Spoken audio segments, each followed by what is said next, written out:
Hey everyone.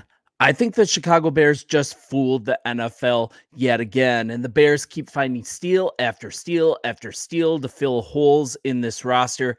From the great draft positioning to hitting on players, this rebuild, it's been so fast, and there's a forgotten piece of the puzzle I want to highlight. And man, I think other teams really missed the boat on this guy, and he's a guy that's going to become steadily more valuable as this offseason, as training camp gets underway, as this regular season gets in gear. And it's no secret that the Bears have some question marks at right guard, and there's a phrase that you've all heard: out of sight and out of mind. Well, I know you guys know who this player is. We just drafted him, but he's still been recovering from an injury. That forgotten player is Kieran Amaj. He'll be ready for training camp, and he might immediately be in heavy competition to not only fill the right guard position, but to fill it well. And I want to go to this story on BearsDigest.com, just a fantastic source, and I always want to give credit. So, that forgotten player is Kieran Amaj. And I think it'll be easy to see that the Bears may have gotten away with something here. The Bears may have committed theft once again. And his coach at Yale, Tony Reno, he agrees. And this is from Tony. I've said this to scouts, coaches, front office people. Now we've got 6 players in the NFL, and we put another 5 in. And he has the most growth potential out of any of those guys. He's a really good player, but he was new to the game in high school. Man, he's quick study.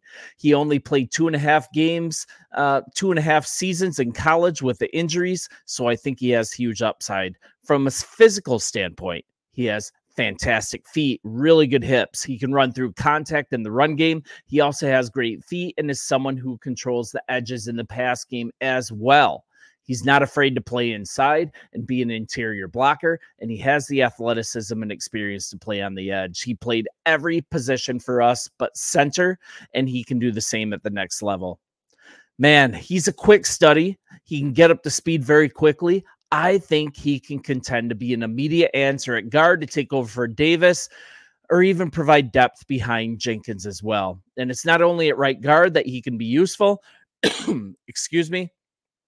I can't wait to see him on the field. He'll be a major depth piece across multiple spots in the line, and he's also exactly what is needed. He just seldom commits penalties. He also allows a crazy low pressure rate during his time at Yale. And without Davis available, we know the issues with him. Davis has been a problem. They've had to look closely at free agent Journeymen, tackle guard Matt Pryor with starters. They also had Carter available.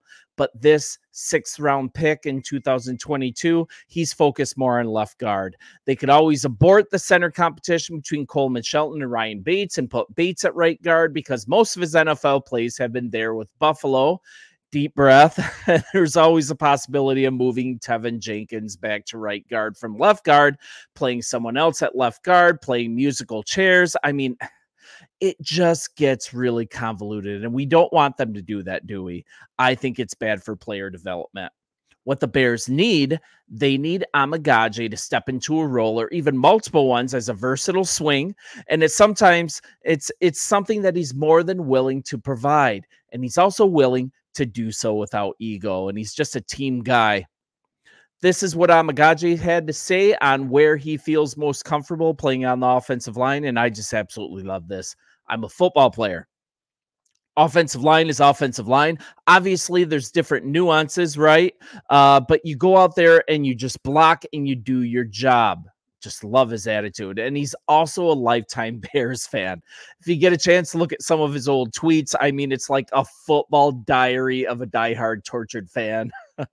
I can relate to that. I'm sure you guys can too. So Caleb and Rome, they've gotten all the buzz as draft prospects, rightfully so.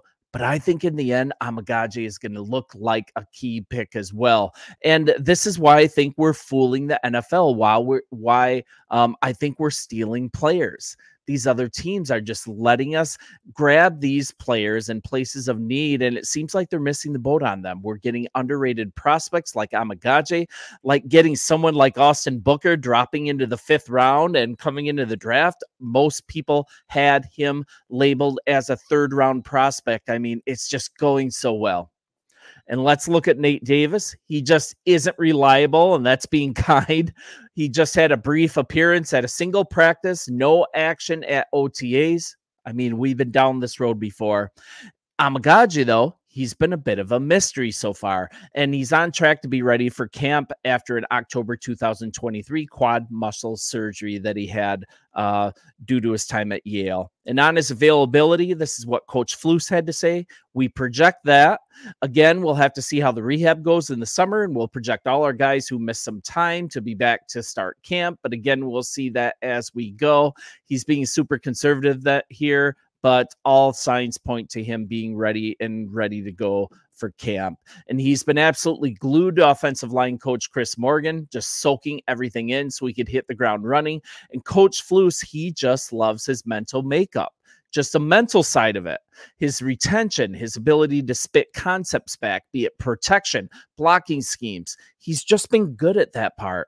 And besides just being a massive man at 6'5", 323 pounds. He also has a trait that's absolutely the most important to GM Ryan Poles if you've been watching what's happening. Versatility, right?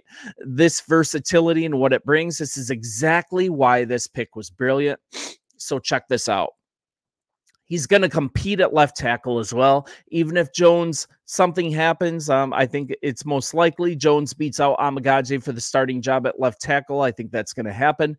But he can take the opportunity to learn behind him while giving the Bears offensive line another critical piece at guard. And better yet, I think he's elite and can definitely win the left tackle job eventually. Could Braxton Jones shift over to guard? I certainly think that's a possibility. Are you just seeing the versatility and the fact that these guys can move into a different spot on the line whenever needed if situations during the season demand it happens? And personally, I once again, I'd like to not shift guys around, let them continue to develop, but still just having that be a possibility. And he's also a homegrown Illinois prospect. He played his high school ball, in state at Hinsdale High School. And while Amaji was often lauded for his versatility throughout his college career, having played at right guard in his first season at Yale is huge. I mean, I love that. His size, notably, is 36 1/8 inch long arms that allows him to stifle edge rushers. It's why many NFL teams, they see him as an elite left tackle prospect. His measurables just crazy, 6'5", 323 pounds, just a huge man, and better yet, an 85.5 inch wingspan. I mean, just a crazy, huge offensive lineman. And let's look at his in-season performance. During the 2023 season, Amaji, he did not allow a single sack, just one pressure on 128 pass blocking snaps in 4 games. Then he suffered the injury. Super unfortunate, but there's a silver lining for the Chicago Bears. Of benefit to us during this process, that season for him was cut short, so his profile ended up lowering, so we could grab him here in the 3rd. This draft was a perfect opportunity to get a blue chip guy at quarterback and wide receiver in this last draft and still get this blue chip player for the offensive line. And yes, this guy is an absolute steal, I'm telling you. And he showed what he could do in 2022 as well. He allowed 0 sacks then, only 2 pressures on 301 pass blocking snaps at left tackle. But here comes the beautiful part. And this is why I think we fooled the league and why I think he's such a big steal. In 2021, he also lined up at left guard for a total of 693 snaps. And after speaking at the combine, he shared that the interest moving inside, it wasn't explored by other teams, but I believe the Bears are in a bit different situation, are in a bit different of a mindset, and they're not afraid to slide him over to guard. So we're looking at the starting 5 before this was set from left to right: Braxton Jones, Tevin Jenkins, Ryan Bates, or Coleman Shelton, Nate Davis, and Darnell Wright. We're looking at Shelton and Matt Pryor being reserves with starters experience too, regardless of who wins the starting center position. But now Amaji, he's here to pressure to start at multiple positions. It's just perfect. And he has a pro-ready frame once again. His measurements, it's rare for an Ivy League player and helps get rid of concerns some scouts have about the lower level of play faced in the Ancient Eight. Yes, it's the name of the conference. It's news to me as well. The book on him is exactly this. The conference he plays in is immaterial. And this is from a scouting report on PFN. Amaji looked exactly the way you want early round prospects to look at the FCS level. He was a tier above his opponents. His physical profile should help him draw plenty of interest in the 2024 NFL draft. And from a size and athletic standpoint, he just pops on film.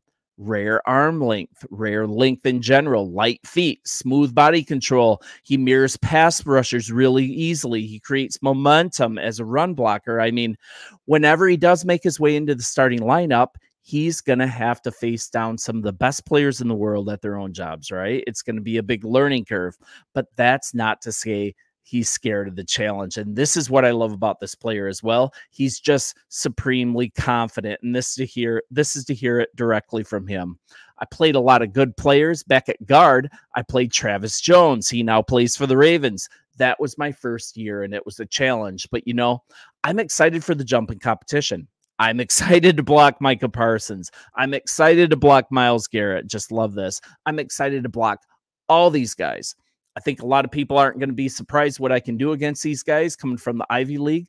I think I'm going to shock a lot of people, and I agree. This guy is motivated to make a name for himself. He's coming from the Ivy League. His raw athletic ceiling, I think that makes him potentially a special player.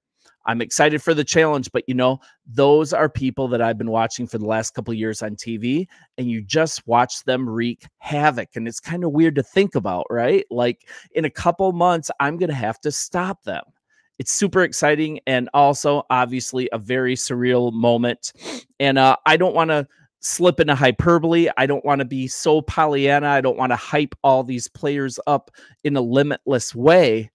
But I think Amaji is such a big steal, and it comes right at the perfect time that we have a professed need at right guard. We need backup behind Tevin Jenkins. We need protection from injury. We need an elite talent that could just step in at left guard if Jones gets hurt. I mean, God forbid, but I just think this is a great prospect. I think we absolutely fooled the league once again, and we got a great steal here. And he's going to develop into one of 4 players that I think are going to end up being elite players when all is said and done in this last draft. You guys let me know what you think. Appreciate each of you, and please join me as we drive towards 10,000 subscribers. Hit the subscribe button. See ya. Bear down.